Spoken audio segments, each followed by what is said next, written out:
Then in this video we discuss the method of the least square which is important on the basis of a point of view of exam। तो इसे हम शुरू करते हैं। ये बहुत ज़्यादा एग्ज़ाम के पॉइंट ऑफ व्यू से बहुत इंपॉर्टेंट है, शॉर्ट्स नोट्स में आता है। इसके पहले हम लोग minimum method of a minimum का स्क्वायर कर चुके हैं, वो भी इम्पॉर्टेंट था। तो चलिए शुरू करते हैं। Method of the least square is mostly to estimate the parameter of a linear function.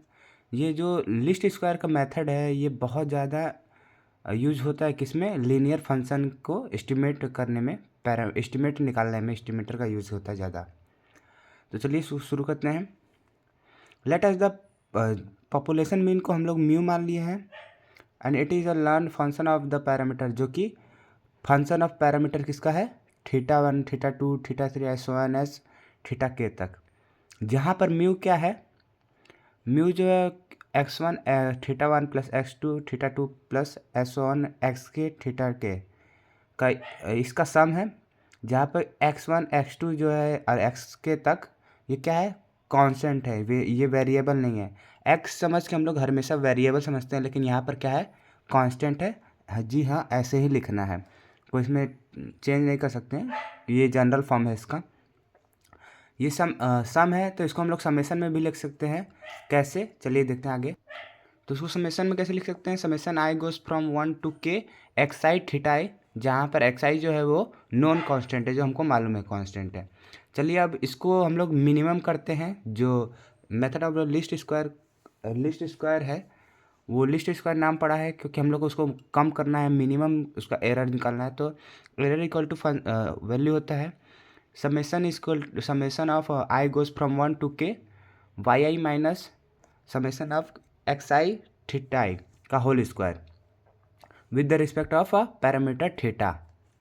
अच्छा ध्यान से देखिए, ये हम लोग मिनिमम कर रहे हैं, तो कैसे मिनिमम हो रहा है ये भी तो समझना होगा। तो ये जो वाई आई है, आगे मैं बताऊंगा वाई आई क्या है। ये क्या है, सैंपल ऑब्जर्वेशन है। सैंपल ऑब्जर्वेशन का अगर हम लोग मीन निकालें तो वो वही ना मीन होगा, ये वाला मीन। तो लगभग ये सैंपल मीन जो हम लोग को अभी निकाला नहीं गया है, और ये जो निकाल कर रखे हैं उसकी वैल्यू तो बराबर आनी चाहिए, इसीलिए लगभग बराबर आती है, थोड़ी सी एरर आ जाता है। वही एरर जो होता है वो मिनिमम होता है।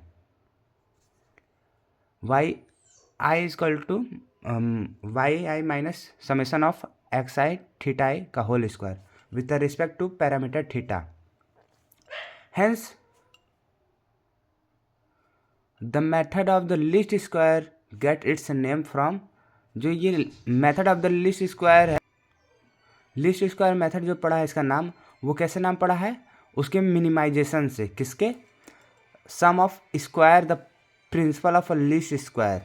लीस्ट स्क्वायर के प्रिंसिपल से का अगर स्क्वायर का हम लोग सम करेंगे तो वो मिनिमाइजेशन हो, उसका मिनिमाइज करने पर तो उसकी वैल्यू जो है लीस्ट स्क्वायर आएगी, क्योंकि स्क्वायर है। और सम का अगर हम लोग स्क्वायर करेंगे तो अगर लीस्ट स्क्वायर का प्रिंसिपल जो है, अगर उसका स्क्वायर करूँगा और उसका सम करूँगा फिर उसको मिनिमाइज करूँगा, ये बात कह रहा है। State that we chooses the value unknown parameter θ1 θ2 θk, जहाँ पर उसका कैप होगा θ1 cap θ2 cap and so on θk cap on the basis of observed sample observation. ये किसके सैंपल ऑब्जर्वेशन पे होगा, y1 y2 yk विच मिनिमाइज, जो कि मिनिमाइज करेगा सम ऑफ स्क्वायर ऑफ डिवीजन। उसकी जितनी डिविएशन होगी, मतलब जो उसको माइनस करने में जितनी वैल्यू होगी उसको ये क्या करेगा, मिनिमाइज करेगा। ये सेम वही है जो एरर के लिए हम लोग यूज किए थे। और अगर हम लोग का एरर कम होगा, मान लीजिए y1 ने जो सैंपल मीन कहा था और ये पॉपुलेशन का मीन जो है, वो दोनों ही तो इक्वल लगभग होगी, और थोड़ा सा एरर आएगा, थोड़ा सा डिविएशन आएगा। तो डिवीजन का अगर मान चलिए हम लोग का 0.1 है, तो उसका स्क्वायर करेंगे तो 0.01 हो जाएगा, तो जो कि और कम हो जाएगा। इसको 1/10 कर लेंगे, उसका स्क्वायर कर देंगे 1/100, ये भी और ज़्यादा मिनिमम हो जाएगा। उसके बाद हम लोग इसका प्रॉपर्टी पढ़ेंगे। प्रॉपर्टी है जो कि पहला जो है प्रॉपर्टी, वो लिस्ट स्क्वायर एस्टिमेटर होता है वो अनबायस होता है, किसके, लीनियर मॉडल के केस में। दूसरा प्रॉपर्टी होता है कि लीस्ट स्क्वायर एस्टिमेटर जो होता है मिनिमम वेरिएंस आता है। किसके केस में? Linear model. दोनों ही लीनियर मॉडल के केस में होता है, पहला कि वो अनबायस होता है, दूसरा कि वो मिनिमम वेरिएंस होता है। तो जय हिंद, मिलते हैं अगले वीडियो में।